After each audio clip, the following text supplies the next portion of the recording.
বাজি তৈরির ট্রেনিং নেওয়ার পরেও লাইসেন্স না পেয়ে সমস্যায় বাজি প্রস্তুতকারীরা। প্রশ্নের মুখে বাজি শিল্প। বাঙালির বড় উৎসব দুর্গাপূজা। দুর্গাপূজা মিটতেই মহেশতলা নুঙ্গিতে বাজিপাড়ায় জোর কদমে চলছে বাজি তৈরির কাজ। কালী পুজোর বাকি আর মাত্র দিন 10 সেই কারণেই জোর কদমে চলছে পরিবেশ বান্ধব বাজি তৈরির কাজ।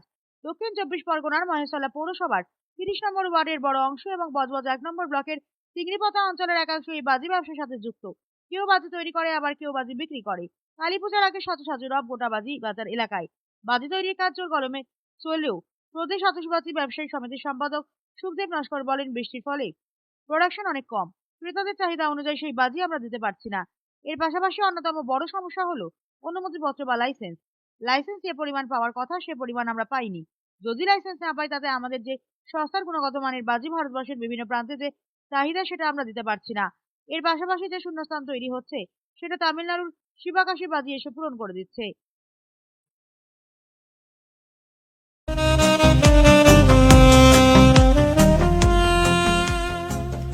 সর্বস্তরের ক্রেতা বন্ধুদের শুভ কামনায় বাবা লোকনাথ বাইক পয়েন্ট। আমাদের এখানে যে কোনো কোম্পানির বাইক ক্রয় এবং বিক্রয় করা হয়। অবশ্যই মনে রাখবেন, ফাইন্যান্সের সুব্যবস্থা আছে। প্রোপাইটার দিবাকর দেবনাথ ওরফে বাপি। Mobile number 9002195367। আমাদের ঠিকানা 12 নম্বর জাতীয় সড়ক, শান্তিপুর বাইপাস, পাওয়ার হাউসের নিকট, শান্তিপুর, নদিয়া।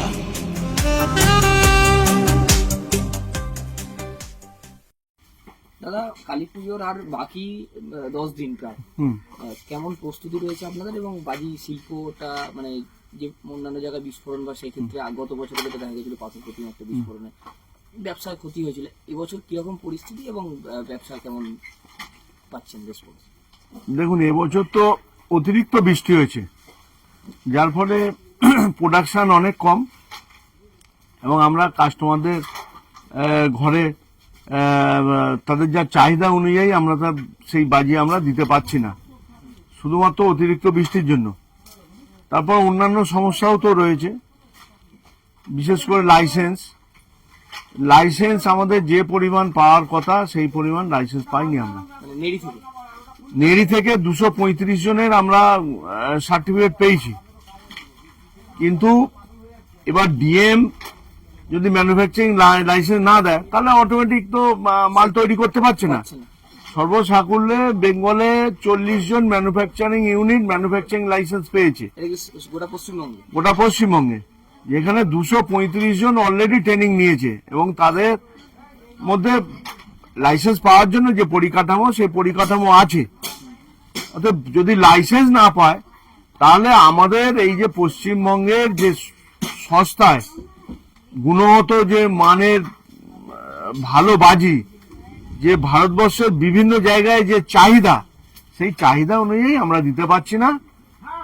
এবং এই যে এই গ্যাপটা তামিলনাড়ুর শিবাকাশির বাজি এসে পূরণ করে দিচ্ছে।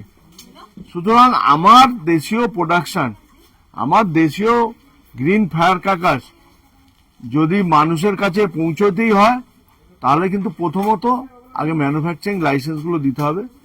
এবং গভর্নমেন্ট যে ক্লাস্টারের কথা ঘোষণা করেছে সে ক্লাস্টার তো সব অথেই জলে। অর্থাৎ সুন্দরভাবে পরিকল্পনা যেটা মুখ্যমন্ত্রী ছিল সেই পরিকল্পনার কাজ ব্যাহত হচ্ছে, বাস্তবায়ন হচ্ছে না।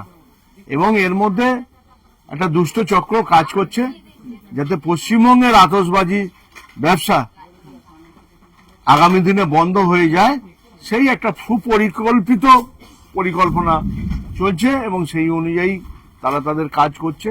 যেটা আপনি বললেন যে 235 জন ট্রেনিং নিয়েছে, গোটা পশ্চিমবঙ্গের মধ্যে 40 জন মাত্র লাইসেন্স পেয়েছে। প্রশাসনিক টালবাহানা একটা মানে সেই কারণেই কি হচ্ছে? একটা শ্রেণীর অংশ, প্রশাসনের একটা শ্রেণীর অংশ এটা বাস্তবায়িত হতে দিচ্ছে না, যার ফলে লাইসেন্স গুলো আমরা পাচ্ছি না। সবাই অ্যাপ্লিকেশন করেছে লাইসেন্স গুলো পাওয়ার জন্য, কিন্তু আমরা লাইসেন্স না পাওয়ার পরে মাল তৈরি হচ্ছে না। তারপর আমাদের যে একটা বাজার তৈরি হয়েছে, কারণ এই মালের দাম সস্তা এবং গুণগত মান অনেক ভালো, তাহলে আমাদের প্রোডাকশনটা মার খাচ্ছে। আমরা সেই পরিমাণে কাস্টমারদের, বাইরের রাজ্যের কাস্টমারদের আমরা সেই পরিমাণে বাজি আমরা দিতে পারছি না। তো আগামী দিনে আমরা মুখ্যমন্ত্রীর সাথে নিশ্চয়ই আমরা বসবো, আমরা চেষ্টা চালাচ্ছি, চিফ সেক্রেটারির সাথেও বসবো। কারণ চিফ সেক্রেটারি যাকে নিয়ে মিটিং করেন তিনি বাজির প্রতিনিধি নয়, কিন্তু তার ব্যবসাও নেই, কিচ্ছু নেই, একটা ব্রোকার বলতে গেলে চলে। তো ওই শ্রেণীর মানুষগুলোকে নিয়ে যদি, ওই শ্রেণীর মানুষকে নিয়ে যদি মিটিং করেন চিফ সেক্রেটারি, তাহলে তো আতশবাজি শিল্পের ভবিষ্যৎ তো অন্ধকার। দাদা, আপনার এই যে মূলত কি কি বাজি কারখানায় কি কি বাজি তৈরি করা হচ্ছে? আমাদের বাংলার যে বাজি, পরিবেশ বান্ধব বাজি, মূলত বিভিন্ন ধরনের ফুলঝুরি, বিভিন্ন ধরনের ফ্লাওয়ার, রেড, গ্রিন, হোয়াইট এবং বিভিন্ন ক্যাটাগরি, বিভিন্ন সাইজের রং মশাল, তুবড়ি এবং রকেট। তো এইগুলোই মূলত বাংলার বাজি, এবং কিছু চুটপুট আছে, দড়িবাজি আছে, ডায়মন্ড আছে। তো এইরকম বাংলার বাজি প্রায় 250 রকমের আইটেম আছে। তো এই বাজিগুলোই তৈরি হয়, এবং সারা পশ্চিমবঙ্গে আমাদের প্রায় 1.5 লক্ষ মানুষ এই শিল্পের সাথে জড়িয়ে আছে, এবং পশ্চিমবঙ্গে অন্যতম বৃহৎ কুটির শিল্প এটা। আমার মহেশতলা বজবজে প্রায় 16,000 মানুষ, দক্ষিণ 24 পরগনা প্রায় 60,000 মানুষ এই শিল্পের সাথে জড়িয়ে আছে। এটা একজন দুজন নয়।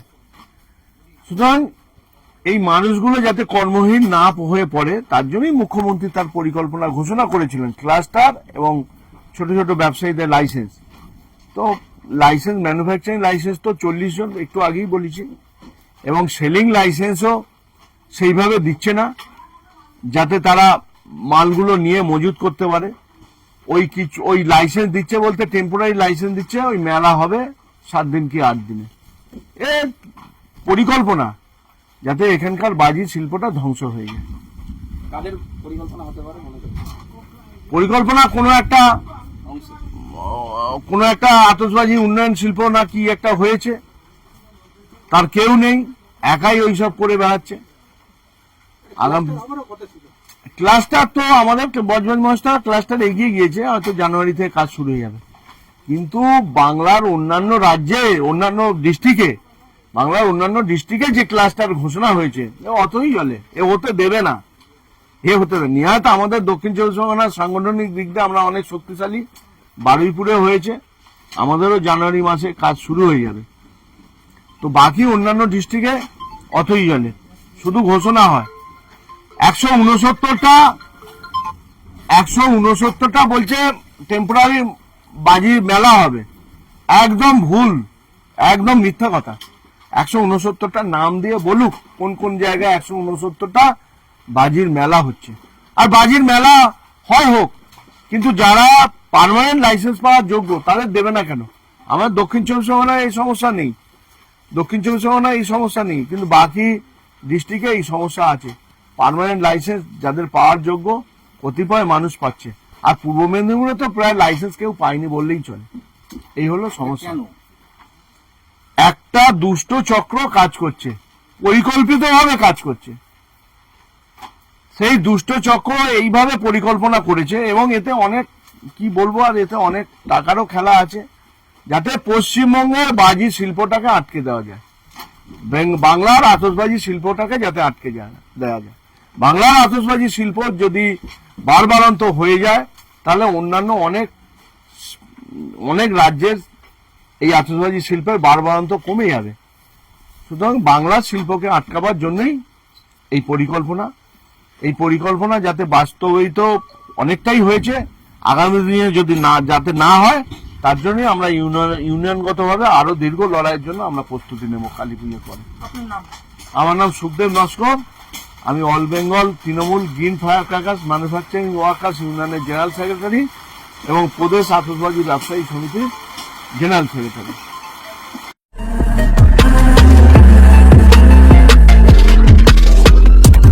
নমস্কার, আপনারা দেখছেন HR নিউজ 24, সত্যের লক্ষ্যে মানুষের পাশে।